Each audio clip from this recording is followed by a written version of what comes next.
왜 만왕의 왕이 어린 나귀를 타셨는가? 이것이 오늘 말씀의 주제입니다.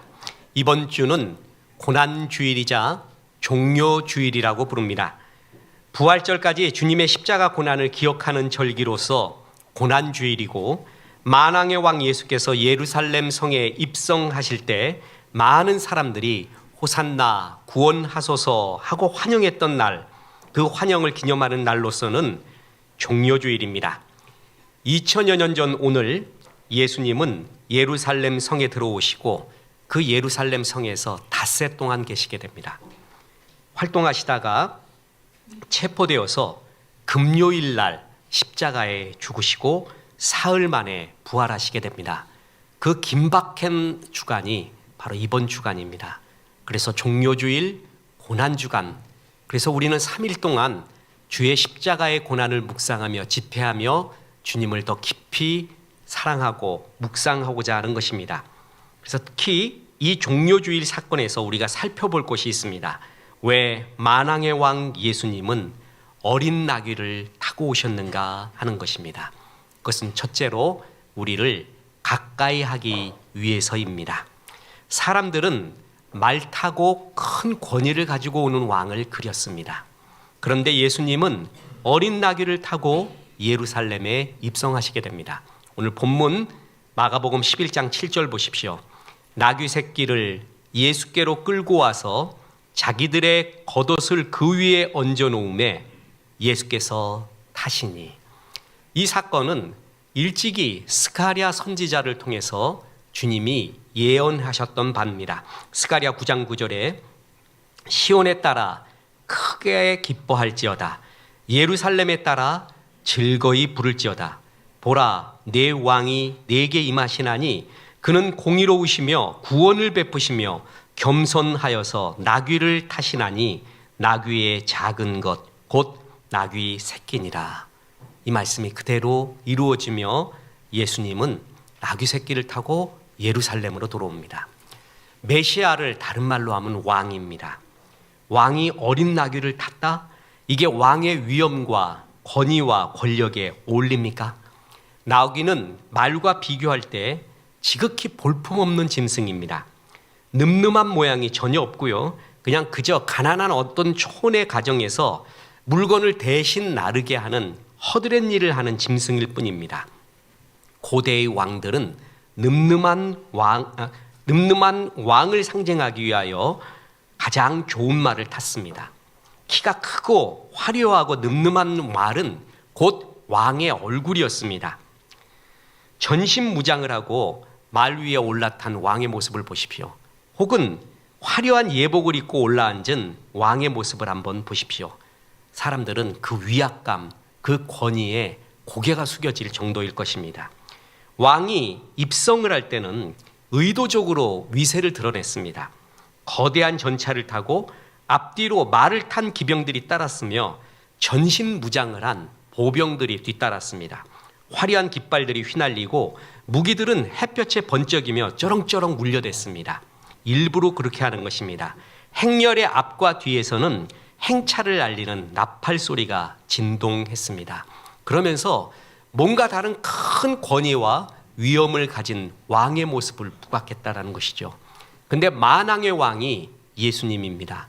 그 예수님이 예루살렘으로 들어옵니다. 이것은 보통 사건이 아닙니다. 이 닷새 동안의 사건을 위해 정말 크고 수려하게 들어와야 할 텐데 그는 어린 나귀를 타고 들어옵니다. 한번 상상해 보십시오. 어린 나귀 힘이 있겠습니까? 모습이 아름답겠습니까? 뒤뚱뒤뚱하면서 걸어오는 모습이 너무 초라합니다. 이건 광대나 하는 짓입니다. 사람들을 웃기려고 어린 나귀를 타고 오는 거지 만왕의 왕이 하는 모습은 아니었다라는 것입니다.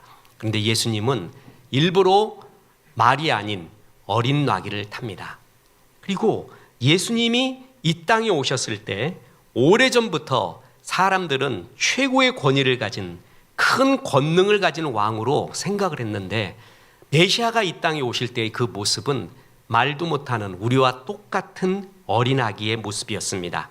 이사야 9장 6절에 이는 한 아기가 우리에게 낳고 한 아들을 우리에게 주신 바 되었는데 아기가 왔어요. 그것도 초라한 구유에 누워졌습니다. 고통스러운 아기로 왔습니다.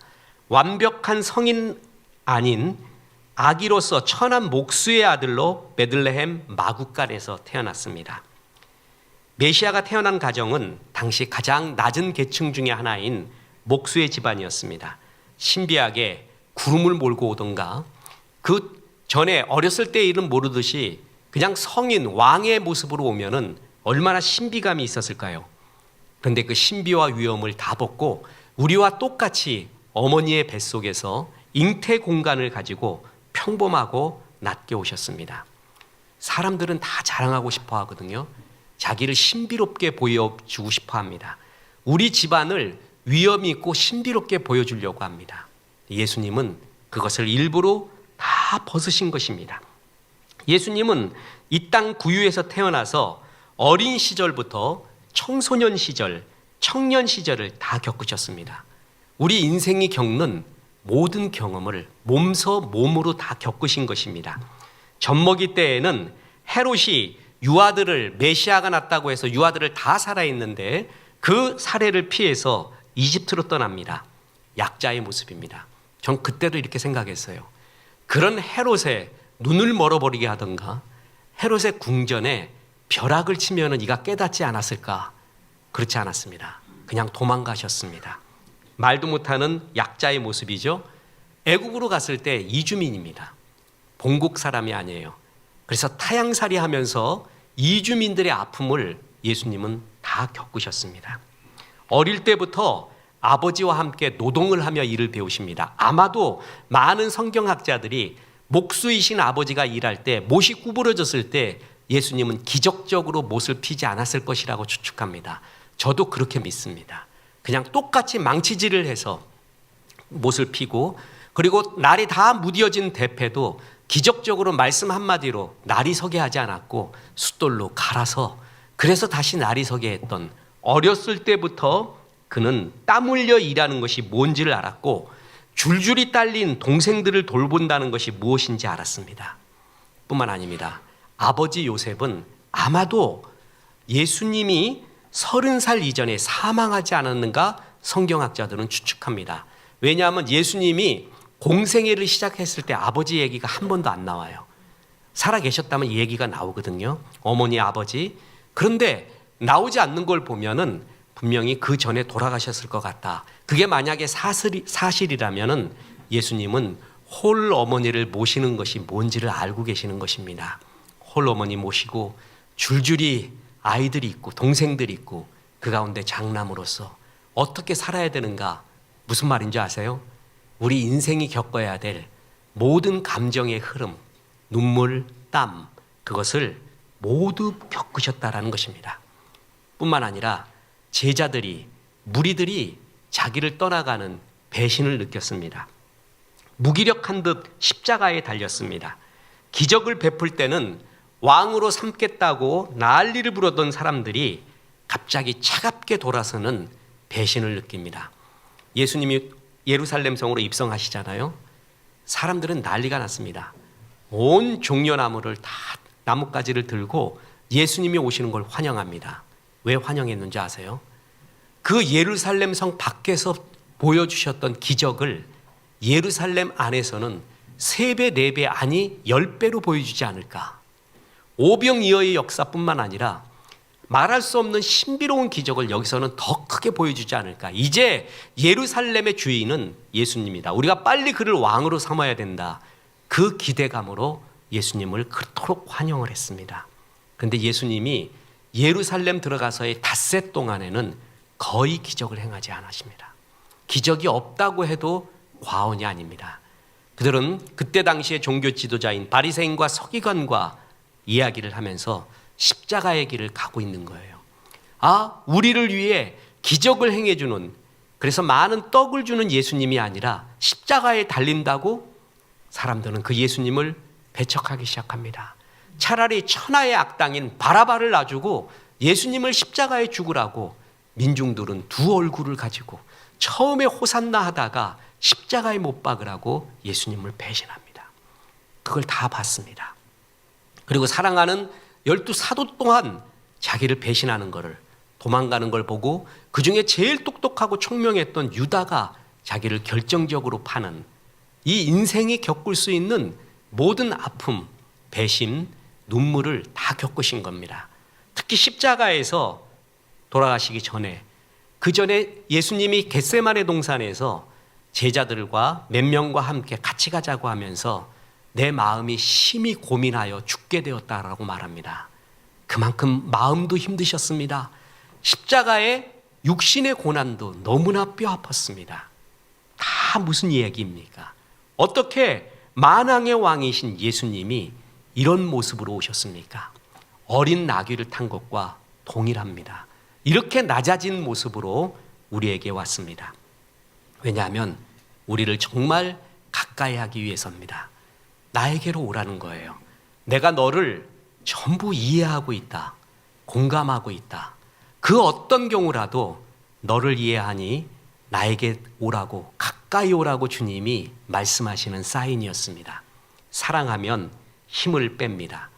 저는 설교 때 늘 말하는 게 이 세상에서 사랑받는 실력이 최고의 실력이라고 말합니다.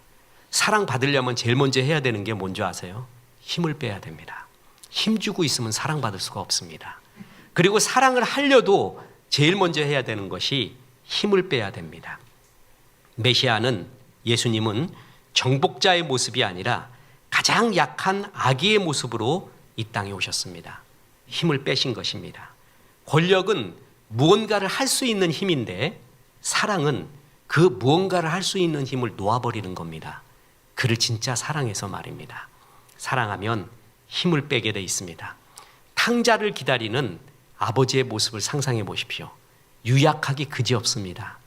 그냥 말할 수 없는 사슴의 눈으로 아들이 오기만을 기다리고 있는 그 눈망울. 많은 화가들이 그 아버지의 눈을 그릴 때 짓물린 눈으로 그리지 않습니까? 연약한, 나약해진 것 같은. 근데 그게 사랑의 모습이에요. 사랑하면 진짜 힘을 뺍니다. 어린 시절 우리 애들이, 저도 야구를 했습니다. 제가 우리 아버지하고도 야구를 했었는데 그때 잊혀지지 않은 게, 그때 동네에서 겨우겨우 야구 배트하고 야구 클럽하고 야구 공을 빌려와서 아버지 이제 우리 야구해요 그랬더니 아버지가 한때 투수했대. 자기가 믿을 게는 못 돼요. 아무튼 그러면서 내 공을 받아보래요. 그리고 저 뒤에서 던지는데 우리 애들끼리 놀았을 때 야구하고 정말 달라요. 벌써 오는 소리가 슉 하고 용갈이 불 뿜는 것 같았습니다. 우리 애들의 속도와 한 5배 되는 것 같아요.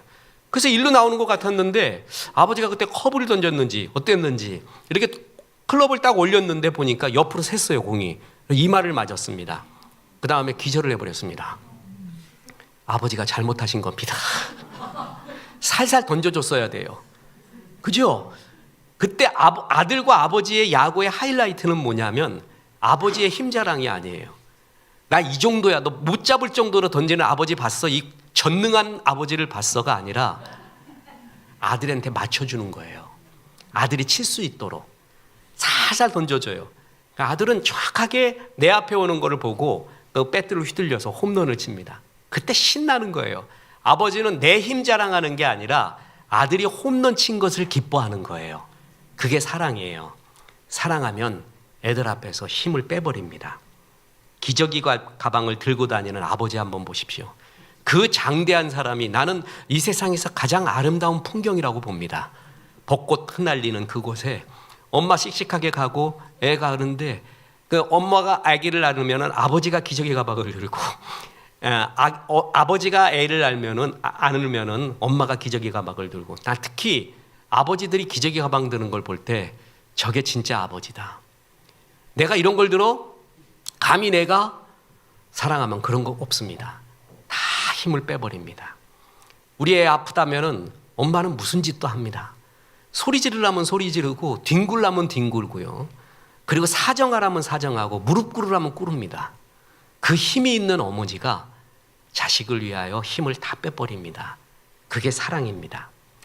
알파고 지금 바둑을 갖다가 보니까 정말 옛날하고 다릅니다. 옛날은 바둑을 해설을 할 때 아주 점잖은 사람, 나이 지긋한 사람이 와서 그 자석판에 대고 딱딱하면서 얼마나 교과서처럼 설명하는지 모릅니다. 지금 신진서 구단이 막 활약하고 있지 않아요? 바둑 해설이 노인네가 하지 않습니다. 애가 해요, 애. 젊은 애도 아니라 애였어요. 톡톡 튀는 MZ세대가 막 웃겨가면서 말도 막 톡톡 튀면서 막 설명을 하는데 너무 잘해요. 야, 시대가 달라졌구나. 그리고 또 하나가 뭔지 아세요? 옆에 AI가 있어요. 그래갖고 이 수를 뒀더니 AI가 판단하기에 당신이 이길 확률은 몇 퍼센트, 저쪽이 이길 확률은 몇 퍼센트, 한 수 둘 때마다 AI가 판단을 해줘요. 그거를 해설자가 얘기하면서 자기가 해설하고 AI는 이렇게 보고 있습니다. 이렇게 말해요. 근데 저는 요 근래에 한 10판을 봤습니다. 우리 아내의 핍박 속에서 내가 다시 이것을 보면서 요즘 세대가 어떤가라고 봤는데 그 AI가 분석한 것이 내가 본 10판은 다 맞았어요. AI가 정확하게 말해요. 무서운 시대에 살고 있잖아요. 여러분 아세요? 그런 AI가 못하는 게 있어요. 져주는 걸 못합니다. 반드시 이깁니다. 그러니까 AI한테 걸리면 필승이야. AI는 오직 아는 거는 이겨야 되는 거예요. 근데 사람만이 져줄 줄을 압니다. 질 줄도 알고 양보할 줄도 알아요.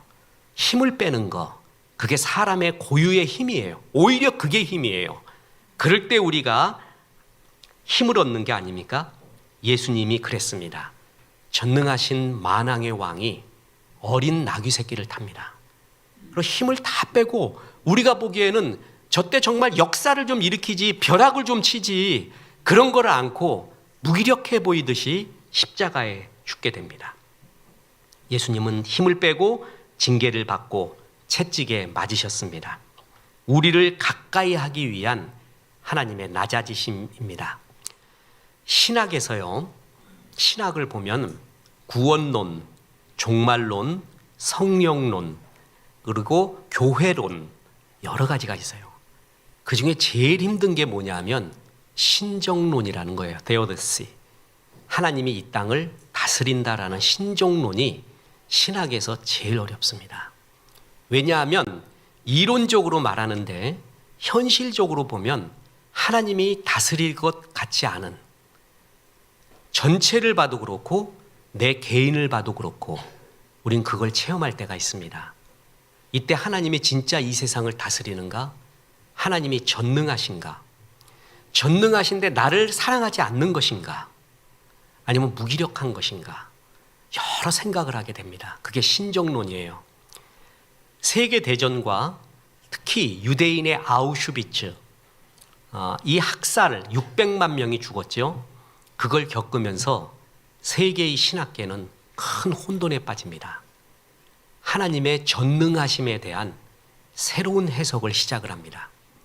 전능하신 하나님이라면 왜 그때 역사하지 않았는가? 아우슈비츠에서 어린아이가 죽어가는 것은 그 어떤 것으로도 설명이 안 됩니다. 지금도 우리가 일어나고 있는 세상의 모든 일 중에 아무 죄 없는 어린아이가 죽고 있다? 그거는 그 어떤 걸로도 설명이 안 돼요. 설명할 수도 없는 거예요. 그죠? 그걸 겪으면서 하나님이 전능하시면 그들을 왜 구원하지 않았는가? 어른들이야 죄 많으면은 다 죽게끔 하고 죄값 치르라고 말하겠지만 어린아이는 무슨 죄가 있는가? 왜 그때 역사하지 않았는가? 박완서님이 아들이 죽었을 때 한 말씀만 하소서 그랬지 않아요? 무슨 말이에요? 그때 하나님이 한 말씀만 했으면 낫지 않았습니까? 전능하신 하나님입니까? 아니 지금이라도 한 말씀만 하십시오. 왜 말 안 합니까? 하나님이 전능하십니까? 날 사랑하십니까? 그걸 묻는 거예요. 그게 신정론이에요. 이게 제일 어려워요. 정말 어려워요. 이거는 똑 부러지는 것이 없습니다. 그래서 전능하심에 대한 세계대전과 개인의 아픔을 겪고 새로운 해석을 시작을 하는데 그 중에 하나가 뭐냐 하면 바로 히틀러 치하에서 순교를 한 독일의 신학자이자 목회자인 본회퍼입니다. 본회퍼가 옥중서신을 쓰지요. 저항과 복종에서 뭐냐면 하나님의 특징 중에 하나는 고통받는 자와 함께 철저하게 무기력하게 함께 고난을 당함으로 인간을 돕는 존재다. 십자가에 달리신 하나님, 예수님만 십자가에 달린 게 아니라 하나님도 그때 십자가에 달렸다는 거예요. 사람도 수없이 십자가에 달리는 현실이 있는데 예수님은 짠 하고 전의 전능하심의 개념은 뭐냐면 짠 하고 나타나서 십자가에서 내려오게 하고 고난을 없애버리는 전능하신 하나님, 그것만 생각했는데 그 전능하심이 그것만 전능하심이 아니다. 그 고통을 하나님이 함께 겪어서 우리를 이해하는 것, 우리를 껴안는 것, 그 또한 전능하심이다. 이렇게 말해요. 하나님이 우리를 돕는 방법이 두 가지예요. 하나는 강력한 힘으로 돕는 거예요. 문제를 정말 막아주고 없애주는 거예요. 또 하나 돕는 방법이 나와 같이 고난을 당함으로써 나를 이해하고 사랑하면서 돕는 하나님. 고통당하는 자와 함께 고통당할 수 있는 힘, 만왕의 왕이 그렇게 축소되어지는 아픔, 그것이 이 전 세계에서 있지 않은, 어느 종교에도 있지 않는 하나님의 전능하신 모습이다. 이렇게 말해요. 100% 이해되지는 않습니다. 그럼에도 불구하고 예수님이 내 모든 고통을 이해하고 계신다는 것, 그리고 품고 계신다라는 그 사실은 그토록 은혜가 됩니다. 예수님은 하나님이셨습니다. 동시에 인간이었거든요. 우리는 전능하신 하나님만 바라보지만 인간이신 예수님을 바라볼 때 그때의 은혜 또한 이루 말할 수가 없습니다. 신학교 갈 때 늘 말하지만 신학교는 가면은 그 앞길이 보이거든요. 앞으로 어떻게 살 건가 하는 건. 저는 장남이자 장손이었습니다. 아버지 어머니 때문에 발걸음이 안 떨어졌어요. 아버지 사업에 실패하시고 어머니 늘 고생하는 거 봤고, 우리 시대의 어머니의 모습은 다 그렇지 않습니까? 장남 좀 똘똘하다고 생각했던 장남이 돈 좀 벌어서 또 좋은 데도 취직을 했는데 돈 좀 벌어서 어머니 아버지 좀 드리고 나 유학자금 신학자금도 좀 마련해 놓고 신학 공부를 하면 얼마나 좋을까, 그런 생각도 했었습니다. 근데 하나님의 극적인 인도하심으로 바로 신학교를 갔는데, 신학교는 그렇잖아요. 계속 설교에도 말하지만 다 가난해. 신학생은 가난해서 신학교를 가는지 신학교 가면 가난해지는지는 몰라요. 하나같이 그지예요. 그지? 하나같이 빵 사달라 그러고 뭐 하나 먹자 그러고 하나같이 힘들어요. 그 길을 알고 있거든요. 내가 힘든 건 괜찮은데 어머니 아버지 생각에 발걸음이 안 떨어지더구만요. 그때 기도를 했습니다. 주여, 우리 어머니 아버지 책임져 줄 줄로 믿습니다.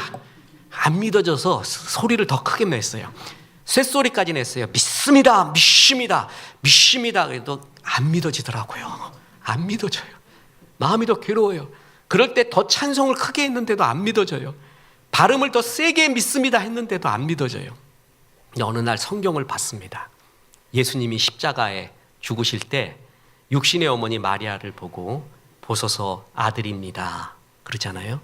그리고 요한, 사랑의 사도 요한, 제일 부드럽고 믿을 수 있는 그런 사랑의 사도 요한한테 네 어머니다, 이제부터 잘 모셔라, 이러는 거예요. 그 요한은 순교하지 않습니다. 제일 나중에 사역 전선에 들어가죠. 그 마리아님 모시느라고 그런 거예요. 참 착실하게 하신 거예요. 그러니까 요한한테 맡긴 거예요. 베드로 사도님한테 맡기면 식사나 제대로 하실 수 있을지 모르겠어요. 좋을 때는 막 한 3그릇 주고 안 줄 때는 같이 굶읍시다 그러고 그럴 수도 있는 거예요. 그래서 요한한테 맡겼어요. 내가 그 구절을 보고 기도를 했어요. 하나님, 예수님도 죽으실 때 어머니 안쓰러워서 요한한테 맡기지 않았습니까? 주님, 날 좀 도와주십시오. 내가 못 가겠습니다. 나한테도 요한을 주십시오. 이렇게 기도를 한 거예요. 그랬더니 정말 하나님이 가까이 계세요. 그렇게 기도를 했더니 주실 줄로 믿습니다. 이것도 맞아요. 그렇게 기도하세요. 근데 그때 나는 은혜가 안 되더라고요. 안 믿어지더라고요. 그런데 그렇게 인간적인 기도를 드렸어요. 예수님도 어머니 안쓰러워서 그렇게 하고 돌아가시지 않았습니까? 나 신학교 가는데 발걸음이 안 떨어집니다. 그랬더니 우리 남동생 한재성 집사, 여동생 한주아 집사가 잘해줬습니다. 어머니 잘 돌봐주고 지금도 얼마나 잘하는지 몰라요. 가서 우리 한재성 집사도 엄마한테 가면은 금붕어 길러주고 뭐 못 박는 거 다 해주고 도배해주고 뭐 하고 나도 하고 싶은데 내가 하면 집이 무너지는 거 알아요. 난 나가 못 믿어요, 그거를. 금붕어 다 죽여요, 내가 가면은. 그리고 전기 어떻게 해놓으면 불날지도 몰라요. 그건 내 모습이 아니에요. 근데 얼마나 잘하는지 몰라요. 그러니까 그런 걸 볼 때 참 기쁜 거예요. 너무 기도가 너무 인간적이고 가까이 있었어요. 예수님의 모습. 살다 보면 꼭 목회에서가 아니라 살다 보면 억울한 일도 많잖아요.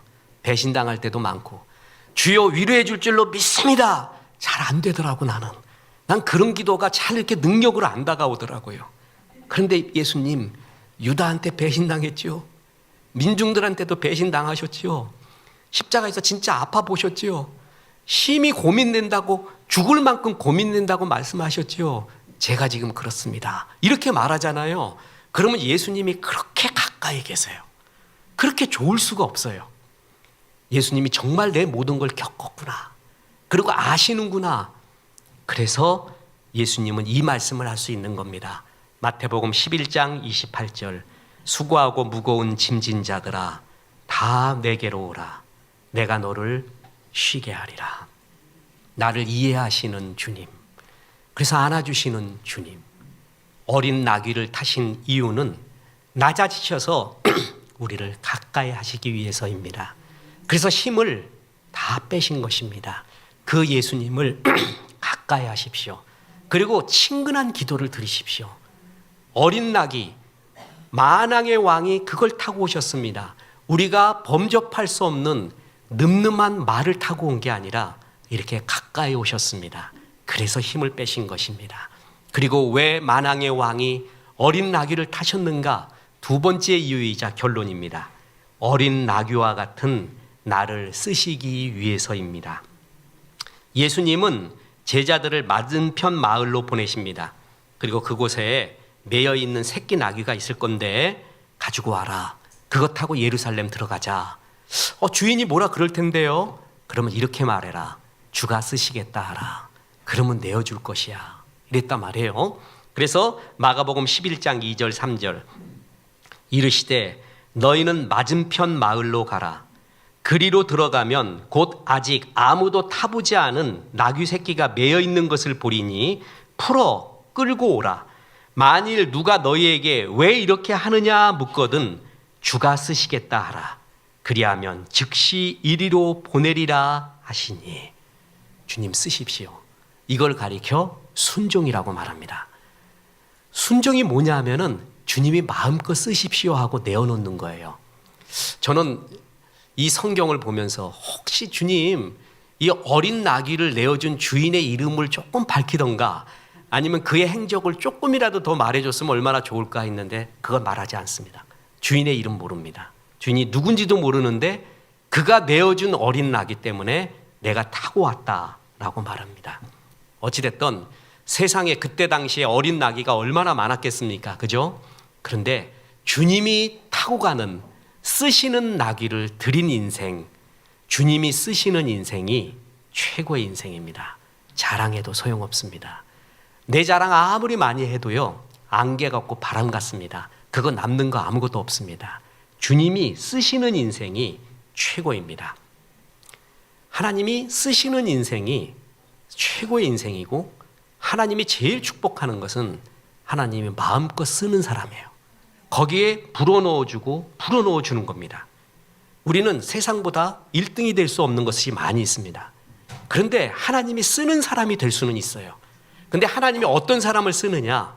어린 나귀를 썼다는 거죠. 왕이 타는 늠름한 말이라고 하면 우리가 범접할 수가 없어요. 하나님이 일부러 어린 나귀를 탔어요. 그러면서 뭐냐면 어린 나귀와 같은 나를 쓰고 싶다라는 거예요. 하나님이 우리를 그릇이라고 말했습니다. 그릇은 무엇을 담느냐에 따라서 달라지는 거예요.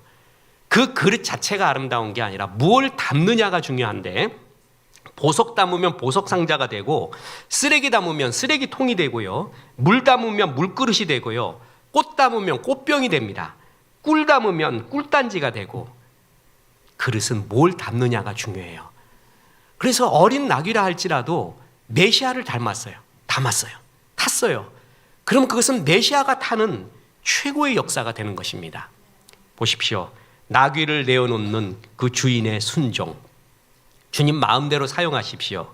주가 쓰시겠다? 그러십시오. 그게 순종이에요. 저 근래 들어서 어느 성도님과의 대화에서 제일 은혜 받은 게 있습니다. 근래 들어 제일 은혜 받은 거예요. 그 성도님이 다른 성도님을 봤어요. 다른 성도님의 삶을 보면서 목사님, 저게 바로 순종인 것 같습니다. 제가 그 성도님 볼 때 이게 순종이라는 걸 배웠습니다. 라는 말을 해요. 그 말이 제일 은혜스러웠어요. 그렇게 그걸 알아보는 그 성도님도 위대하고요. 진짜 그렇게 순종하는 성도님도 위대하고, 하나님 나라에서는 순종의 종이 최고입니다. 다시 말합니다. 내 자랑하는 거요, 아무것도 아닙니다. 그거 허풍이고, 그리고 바람 같고 그냥 숨같이 없어집니다. 나이 들어서 다 없어져 가고 죽고 나면 다 없어지는 겁니다. 하나님이 쓰시는 것만 남게 되는 것입니다. 그때 주님이 쓰신다고 하잖아요. 지금 나를 내가 좀 걷고 있고요, 또 이렇게 말도 하고요, 건강도 하고요, 뭐 힘이 있을 때 쓴다 그러면 마음껏 쓰라 그러세요. 나중에 그렇지 못할 날도 옵니다. 그리고 보세요. 피카소가 시골 여행을 하게 됐는데 어느 농가에서 잠대접을 받고 식사 대접을 받게 되었습니다. 너무 고마워서 피카소가 답례를 할까 했는데 답례할 것이 없어요. 근데 그 집 농장 주인의 딸을 보니까 딸이 흰 손수건을 들고 있는 거예요. 그래가지고 이 손수건에 내가 그림을 그려주려고, 아기야 그거 좀 다오, 내가 좀 그림을 좀 그려줄게 하고 물감을 꺼냈어요. 근데 애가 막 엄마한테 달려가더니 안 된대. 저 이상한 아저씨가 내 손수건에다가 낙서하려고 한대. 그래서 아니야 얘야, 그림 그려주려고 그러는 거야. 갖다 주려무나 잘 그려줄 거야. 그랬더니 엄마 싫어요. 절대 안 돼요 내 손수건. 그래서 끝내 안 줬습니다. 피카소는 그냥 떠났습니다. 여러분 듣기에도 너무 안타깝지요? 내가 지금 이 얘기를 하는데도 안타까워 죽겠어요. 틀이지 그러면 돈으로 따져도 그게 어딜 거예요. 그게 심지어는 지금 그 위대한 화가가 냅킨에다가 몇 개 그리고 이런 것도 엄청나게 팔리는데, 그 손수건에다가 잠대접 받고 식사 대접 받았을 때 얼마나 정성껏 그려줬을까요? 이렇게 하나님이 손수건이라도 어린 낙이라도 쓰고 싶어 해요. 그런데 안 쓰려고 해요. 안 된대요. 그게 우리들이에요. 그게 불순종이에요. 그래서 누구든 쓸 수 있다. 어린 나귀도 쓰지 않니? 심지어는 뭐까지 쓰냐 하면은 꺼져가는 심지와 상한 갈대마저도 쓰시는 하나님, 너도 쓰겠다, 너도 쓸 수 있다 라고 말해주는 거예요. 그래서 주님은 잠언 16장 4절에 여호와께서 온갖 것을 그 쓰임에 적당하게 지으셨나니, 하나님이 지으셨는데 주님이 쓰시기 위함이라는 거예요. 왜 쓰시고자 하는 줄 아세요? 자, 여러분, 제가 설교 때 수없이 말하지만, 얘야 너를 써서 이것을 여기에서 일로 옮기길 원한다 그랬어요. 널 쓰기를 원한다. 나를 안 써도 돼요. 하나님은 말씀 한마디로 천지를 만드신 분이에요. 그래서 얍하면은 여기 있는 것이 그냥 일로 오게 돼 있어요. 그죠? 근데 나를 쓰기를 원해요. 왜 그러신 줄 아세요? 그것도 나도 늠름한 내가 아니라 죄 많고 이기적이고 어린 나귀 같은 볼품없는 존재란 말이에요. 그런 나도 쓰기를 원하는 게 뭐냐면 그게 사랑이에요. 보세요. 쓰임 받을 때 치유를 받는 거예요. 보세요. 여러분, 7 귀신 들렸던 막달라 마리아, 그리고 5 남편이 있었던 사마리아 여인, 7, 5 완전수라고 합니다. 이 완전수는 안 된다는 거예요. 사람의 힘으로 안 된다는 거예요. 7 귀신 들렸던 막달라 마리아에게 그 7 귀신을 다 분석을 해. 첫 번째 귀신은 뭐였고, 두 번째 귀신은 뭐였고, 세 번째는 뭐고, 분석해서 설명해줘도 소용없어요. 치유 안 돼요. 5 남편이 있었던 여인에게 그놈들 중에 제일 나쁜 놈 누구, 그 중에 제일 좋은 놈 누구, 언놈 때문에 시작돼서 해갖고 분석을 해가지고 다 설명을 해줘도 아무래도 치유가 안 돼요. 근데 예수님을 만났어요. 막달라 마리아는 7 귀신 들린 여자가 아니라 부활의 첫 증인이 됩니다. 베드로, 야코보, 요한도 아니라 부활의 첫 증인이 막달라 마리아입니다. 완전히 주님이 쓰시는 종이 됐어요. 5 남편이 있었던 그 사마리아 여인은 그 예수님의 은혜를 받고 난 다음에 사마리아 사람들을 전부 전도합니다. 그래서 그 바쁜 중에 예수님은 사마리아 성에 며칠을 묵게 되는 거예요. 그 여인 때문에, 그 전도한 여인 때문에 그 성에서 복음을 전하게 됩니다. 보십시오. 5 남편이 있었던 여인이 아니라 사마리아 성의 전도왕이 됐습니다. 7 귀신 들렸던 막달라 마리아가 아니라 부활의 첫 증인이 됐습니다. 주님 이렇게 치유하시길 원하는 거예요. 하나님이 쓰실 때 치유가 되지, 내가 여행 가고 독서하고 책 보고 또 사람 만나고 일면 됩니다. 근데 어느 때 완벽하게 치유가 되는 줄 아세요? 주님이 쓰시기 시작할 때. 주님이 쓰시기 시작을 하면은요, 그 전에 내가 갖고 있었던 아픔이 있잖아요. 그 죽음을 향한 에너지보다도 주님이 쓰는 살고자 하는, 살리고자 하는 에너지가 100배, 1000배 맞습니다. 그래서 너희는 죄와 사망의 법이 아니라 생명의 뭐라 그랬어요? 성령의 법. 죄와 사망의 법은 죽이는 법이에요. 타나토스, 죽음의 로의 힘. 그게 끝없이 우리를 끌어당겨요. 이걸 이길 수 있는 힘은 생명의 성령의 법, 살리는 힘만이 가능해요. 하나님이 쓰시면서 생명의 성령으로 다른 사람 살리는 데 쓰임 받잖아요. 그러면 죄와 사망의 법, 나를 죽이는 그 어떤 에너지와 힘보다 강한 에너지가 나를 지배하게 됩니다. 그래서 나를 쓰시고자 원하는 거예요. 그리고 어떤 사람도 어린 나귀와 상한 갈대와 꺼져가는 심지 같은 사람도 주님이 쓰기를 원한다. 그래서 주님이 어린 나귀를 일부러 타고 가신 것입니다. 사랑은 힘을 빼는 겁니다. 힘을 빼야 가까이 올 수가 있습니다. 메시아 만왕의 왕이 나와 정말 가까이 하기 위하여 모든 힘을 빼시고 아기로서 어린 나귀를 타고 오셨습니다. 그리고 어린 나귀와 같은 너도 쓰고자 합니다. 메시아를 태운 존재. 얘기했죠. 에어포스 원 영화에서 대통령이 테러를 당해서 그 에어포스 원 비행기에서 지나가던 미 항공기, 뚱뚱한 아주 볼품없는 항공기에 올마타게 됩니다. 그때 기장이 경례를 합니다. 그리고 대통령한테 말합니다. 각하, 지금부터 이 비행기는 에어포스 원입니다. 주님이 탔을 때 에어포스 원이에요. 아무리 수려해도 대통령이 타지 않으면, 주님이 타지 않으면 그냥 똑같은 비행기예요. 근데 항공기라 할지라도, 뚱뚱한 볼품없다 할지라도, 나귀, 어린 나귀라 할지라도 주님이 타면 그게 에어포스 원이 되는 겁니다. 주님은 그렇게 나를 쓰기 원합니다. 더 힘 있을 때, 더 주의 일 하기가 좋을 때 더 헌신하십시오. 그래서 주님이 마음껏 쓰는 종이 되십시오. 어린 나귀 되십시오. 그래서 하나님의 은혜가 충만하기를 주 예수의 이름으로 축원합니다.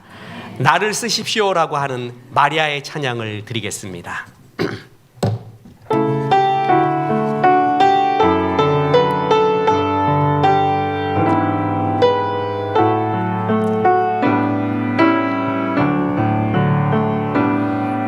내 영혼 주 찬양하며 하나님 내 구주를 기뻐하는 능하신 이가 큰일 행하시니 그 이름 거룩해. 내 영혼 주 찬양하며 내 영혼 주 찬양하며 하나님 내 구주를 기뻐하는 능하신 이가 큰일 행하시니 그 이름 거룩해. 이제는 우리 구주 예수 그리스도의 은혜와 하나님의 크신 사랑과 성령님 주님이 쓰시는 종이 되라 말씀하심이 이 말씀에 아멘한 성도들에게 함께 하셔서 이제부터 끝날까지 크신 영광 받으시옵기를 우리 구주 예수 그리스도 이름으로 축원하옵나이다. 아멘.